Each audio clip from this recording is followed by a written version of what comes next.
विपासी वाक़िफ़ ॿुधाईंदा हलूं त सिंध जे मुख़्तलिफ़ शहरनि में एहसास कफ़ालत प्रोग्राम सेंटर्स ते बदनज़मी जा वाक़िआ मामूल बणियल आहिनि। गुलशन हदी जे सेंटर ते गुज़िरियल कुझु ॾींहनि खां पीउ सबबि केतिरियूं ई औरतूं ऐं पीरसन शहरी बेहोश थी विया आहिनि। तफ़सील गडाप मां मंजूर सोलंकी जी हिन रिपोर्ट में।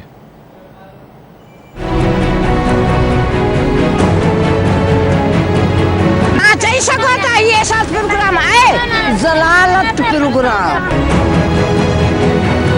खिड़कियूं बंद करे छॾनि, ॼाण सुञाण वारे खां वठनि था काड।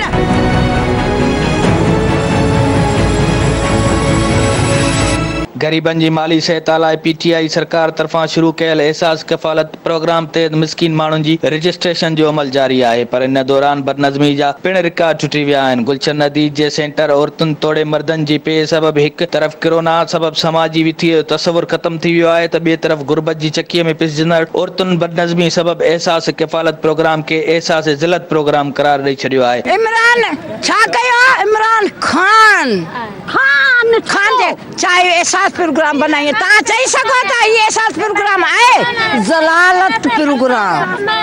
हुन मंझि के ग़रीब असां जहिड़ियूं चश्मा विझी अचनि बे नज़र असांजो नथो, हिन में असीं चिपजूं, शुगर जा मरीज़ मरूं थियूं।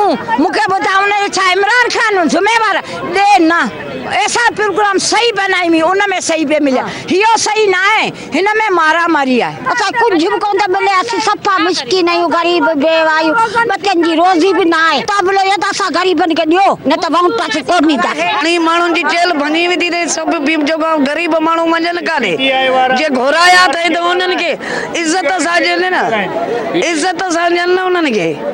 एॾो उन्हनि खे बेइज़तो छो था कनि ग़रीबनि खे, जा त न ॾियनि न उन्हनि खे, हिकिड़ो कमु त कनि न। सदाईं पीपी वारा बि ईअं कनि, पीटीआई वारा बि ईअं कनि, नवाज़ शरीफ वारा बि ईअं कनि, इहो कहिड़ो दौर आहे? ॾिस केॾी ख़ल्क़ जा बचा ॿार फिटी करे वीचारा 12,000 खे छा आहे 12,000, केरु हिकिड़े ॾींहं जो बि ख़र्चु न आहे। ॿार बचा तारीख़ूं सिड़ायूं हिते वेठा आहिनि, उन्हनि जो कुझु ख़्यालु त कयो न घटि में घटि। मिस्किन औरतुनि ऐं मर्दनि शिकायत कई त सेंटर जो अमलो सुबुह जो सवेर घुराए थो, पर 12 वॻे ताईं दरियूं दर बंदि, माण्हुनि खे सख़्त गर्मी में परेशान कयो पियो वञे। जेको न कार्ड त खिड़कियूं बंदि करे छॾनि, ॼाण सुञाण वारे खां वठनि था कार्ड, बाक़ी ॼाण सुञाण जेको ग़रीब हुजे बेवा औरत हुजे उन खां वठनि ई न। हे कहिड़ो कानून आहे इमरान खान जो? कहिड़ो कानून बनायो अथई? ग़रीब त उहा भली आहे, उहा पिन उहो बहितर आहे।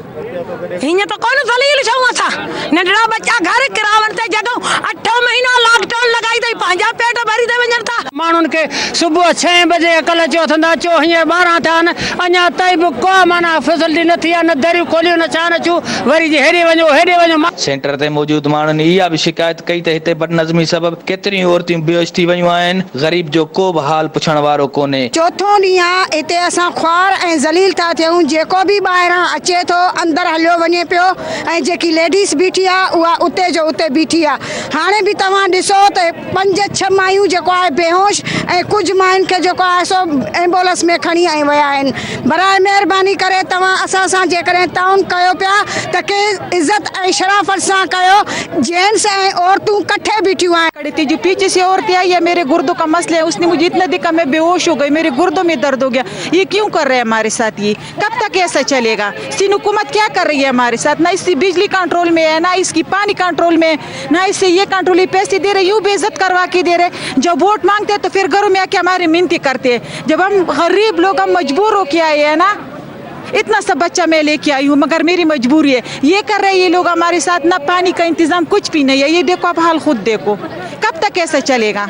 कोने बेवा जो कमाण वारो कोने, बच्चन के टुकड़ उतां उतां वठी खारायां थी। मुंहिंजे बच्चे खे त नौकरी ॾियो, जा मूंखे आऊं त आई आहियां, मूंखे घुटे घुटे माईअनि मारियो, ऐं बेहोश थी वईसि, मजबूरी के आई हैं, मुझे केर कुछ भी कौन दे। कल का इधर आके ख्वार हो रहा हूँ, 2 साल हो गए मेरे, मैं माजूर हो हूँ, समझ गए, भीख नहीं मांगता हूँ किसी से, जो हम लोगों का आगे वो तो इनका काम है ना हमारे को देना। मसलो ये हुआ तो इतने ना कोई सरकारी इदारा वारा आया ना कोई आया, इतने मानू बेहोश था थियन। बराए मेहरबानी तव्हां जेको अचो हिते ऐं हिननि जी मदद कयो, ऐं बराए महिरबानी हिननि खे पुलिस ऐं लेडीज़ खे लेडीज़ पुलिस फरम कई वञे। इन जे करे त हिते जेको आहे न ॾाढो ज़ुल्म लॻो पियो आहे, न कंहिंखे टोकन मिलनि था ऐं मायूं हिते बेहोश थी वियूं आहिनि। ऐं मूंखे कल्ह टियों ॾींहुं हिकिड़ी रिपोर्ट मिली जंहिंमें हिकिड़ी माई हिते इंतकाल थी वई आहे, उनजी ख़बर न पई आहे। पीटीआई वारनि खे शर्म अचणु खपे। ॿार नज़र न करे माण्हू न्याणियूं असांजियूं भेनरूं असांजियूं घर वारियूं तिन खे ज़लील कयो आहे। कोई डिसिप्लिन नहीं है, कोई इधर लाइन नहीं बना हुआ है, कोई इधर कोई पुलिस नहीं है, कोई रेंजर्स नहीं है। इधर का जो है ना मुस्तकिल का कैसे चलेगा? आवाम उधर मर रहे हैं, किसी को ब्लड प्रेशर है, किसी का बूढ़ा आदमी है, इस तरह तो नहीं है ना चलेगा। कुछ माण्हुनि जो चवणु हो त पुलिस ऐं रेंजर्स बीहारे तरीक़े सां माण्हुनि जी रजिस्ट्रेशन कई वञे त जीअं मिसकिन माण्हुनि जी इज़त नफ़्स मुतासिर न थिए। कैमरामैन अब्दुल लतीफ़ बुगियो सां गॾु मंज़ूर सोलंकी, आवाज़ TV।